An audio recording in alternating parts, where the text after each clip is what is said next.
Welcome to my channel. I'm Gary Wiriawan and welcome to another Q&A video where I answer to your comments and questions. As usual, thank you very much for all of the comments and support for my videos and my channel. Really means a lot to me. Anyway, today I will pick out some of your comments and I will try to answer them or at least react to them in a video format. If you have questions or any comments that you'd like me to answer in the future, please comment on one of my videos and maybe you'll have a chance to get your comments picked up by me and I will answer your question. Now let's start with the first comment. First comment, Micro Four Thirds or Fuji APS-C? Well, the answer to that question really depends on your priorities. You have to know your own preference, your own shooting style, what kind of pictures that you like, and what kind of camera that really speaks to you.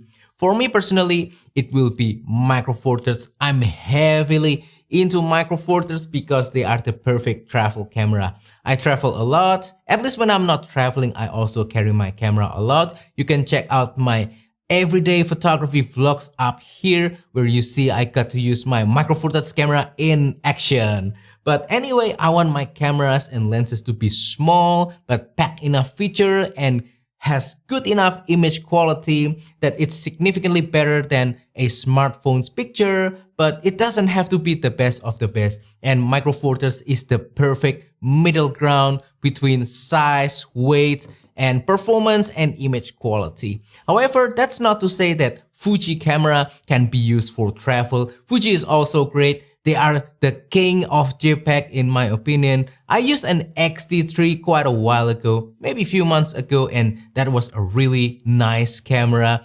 The JPEG image quality is really great. The raw image quality is really great. So yeah, it's a little bit larger, definitely a little bit heavier, but it has larger sensor, so maybe it's better for portrait, a better background blur, and maybe slightly better low light performance. Next comment. Bottom line is Micro Four Thirds is good enough for any amateur. I take photos inside churches even with an old E3 Micro Four Thirds against full frame. Shallow depth of field on Micro Four Thirds use a longer lens. Longer depth of field on full frame needs a shorter lens or stopping down to a smaller apertures. Full frame equals larger file sizes, especially in RAW, needing far bigger storage and processing power to edit. Each has its drawbacks, but there are workarounds. I don't pixel peep, don't print bigger than A3 and post on social media. Even my old Olympus E1 will take decent pictures inside churches and print a decent A3 provided you look at the photo as a whole and not inspect it with a 10 times loupe. Thank you for your comment. I wholeheartedly agree with what you said. And I just want to make one small correction. Please take this in a good way. I do not mean to offend your comment.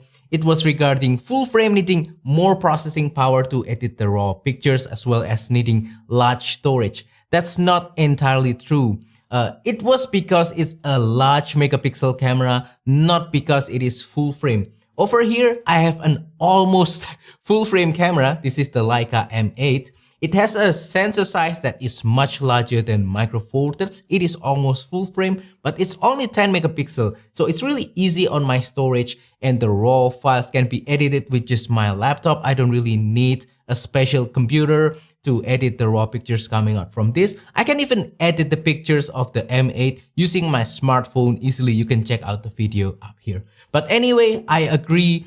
I don't think that you need full frame. Maybe some people need full frame, especially if they require that extra horsepower in terms of image quality, if they want more depth of field, that kind of stuff. But again, for most people, I agree that Micro Four Thirds is more than good enough. Next comment. Hi, I want to buy a zoom for my Olympus OMD EM10 Mark III and I'm hesitating between the 14 to 150 and the 12 to 100. Any advice? Thanks. Thank you for your comment. To be honest with you, I haven't tried any of those lenses, but here's my take. If you need a larger aperture lens, probably because you want to shoot in slightly lower light condition or you want to have that slightly extra background blur, then go with the 12 to 100. It's going to be a larger and heavier lens though. But if you don't need that extra larger aperture and you want something that's more compact and lightweight with extra telephoto reach, then the 14-150, I think it's a good choice. Over here, I have the Panasonic Lumix 14-140mm lens, very similar to the Olympus 14-150 that you mentioned on your comment. This one has stabilizer. Yours will have a weather sealing. This doesn't have weather sealing, but the next version does have. It's also a good alternative to that 14-150, just a food for thought. Next comment.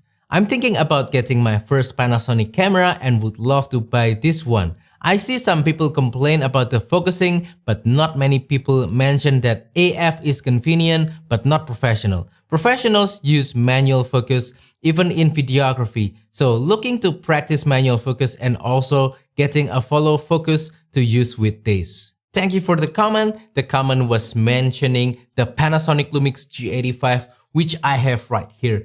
Personally speaking, my autofocus experience with the G85 has been amazing. Single autofocus works really well for both photography and video. However, continuous autofocus really struggles, especially for video. And that's why for video, I will still use single autofocus. If you plan to use your G85 with manual focus and a follow focus kind of system, then I think it's not going to be a problem for you. Personally, I'm still using the G85 a lot for recording B-rolls on my YouTube videos. So yeah, this has been a reliable workhorse video camera for me. Next comment, my dream M8. By the way, are you Malaysian? Thank you for your comment. I love my M8 too. This is my favorite non-micro four thirds camera that I have in my collection. And yeah, it's been a while since I used the M8. I will feature it on my future vlogs.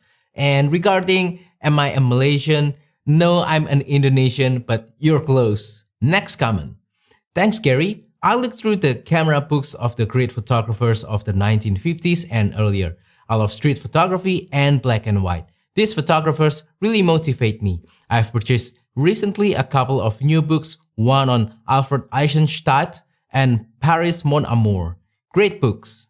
Thank you for sharing. I would sometimes inspire myself by looking at other photographers' work, whether it's in the form of a photography book or by looking at their pictures on the websites or social medias or in YouTube, things like that. But the point is that it's important to keep yourself engaged in photography by keeping yourself inspired, looking at other people's work and trying to come up with something creative on your own. Next comment. Next and not much heavier is the Lumix 100-300mm f4 to f5.6, my first wildlife lens. I love this lens and gave it a place in my photo bag. Ha! Excellent choice! I have the same lens right here. And yeah, when I was traveling to Iceland a few years ago, I brought this lens and I used this lens to capture some pictures of whales when we were doing whale watching. I will just share some sample pictures right now so you can see the kind of pictures that I was taking using this particular lens. And also I use this lens to capture some distant landscape photos as well. It performed really well. And when I'm not traveling, I also use this lens regularly to capture photos of the moon, especially when there's like some special occasion like, you know, moon eclipse or things like that. So yeah, this is a relatively inexpensive ultra telephoto lens that's perfect for wildlife and distant landscape photography. And you can check out my review of this lens right here. Next comment. I have a Pan F, but I would like to replace it with a definitive micro four thirds mirrorless used for travel and family in addition to a professional all-around camera, also valid for low light ceremonies. I have lenses such as Leica 42.5mm, 15mm and Sigma 30mm. Not I want to change the brand system unless there's something better than the Leica and Zuiko. I'm undecided between OM1 Mark II or GH7 plus EM10 Mark IV instead of the Pan F. Very important for me, especially color science, and post-production potential, advice or alternatives. Now in the comment you mentioned that color science is important, and if you already like the color science of the OM or Olympus cameras, then I think you will be at home with either the OM1 Mark II or the OM10 Mark IV or other Olympus cameras. But yeah, regarding lumix cameras, I think they will have better kind of video features compared to Olympus or OM system. But I don't know if you will like the color science. It's a very personal thing. I personally enjoy lumix color science and I don't have any problem with them. But to summarize it, I think lumix is better for video, but it's not a slouch for still photography. But if you go Olympus, Olympus is more photography oriented, but that doesn't mean that Olympus or OM system cannot take great video. Next comment. Hello Gary, do you find the detail on photographs taken with the LX100 good, very good, or excellent? So the LX100, so it's been a while since I used this camera intensely and frequently, and I can say that this camera can take high amount of details on the images. I will share some sample pictures right now, but basically when I have to do critical sharpness photography, if it's a serious kind of photography project, I'm confident with the image quality of the LX100. Hence, the answer to your question is excellent. Yeah, this camera is old, but it's still really good in my opinion. The lens in particular is what makes the image look sharp. I think it can resolve a lot of detail on your images, even though the camera only has 12 megapixel sensor. So yeah, there's now like the newer LX100 Mark II or the Leica variants of the LX100, and they are all newer. They have better sensor, they have better technologies and features, but this is still a good option in my opinion. And that wraps up today's video. So that is all for today's Q&A. Hopefully this has been interesting, inspiring, helpful, and entertaining. Again, if you have any more questions, please comment on any of my video and maybe I will feature your comment on the next Q&A video. Also, don't forget to support my channel by liking this video, sharing this video, subscribing to my channel down below, or if you want to support my channel even further, consider using the affiliate links on the description below or use the super thanks button to make a small donation to my channel. Thank you and I will see you on the next video. Goodbye.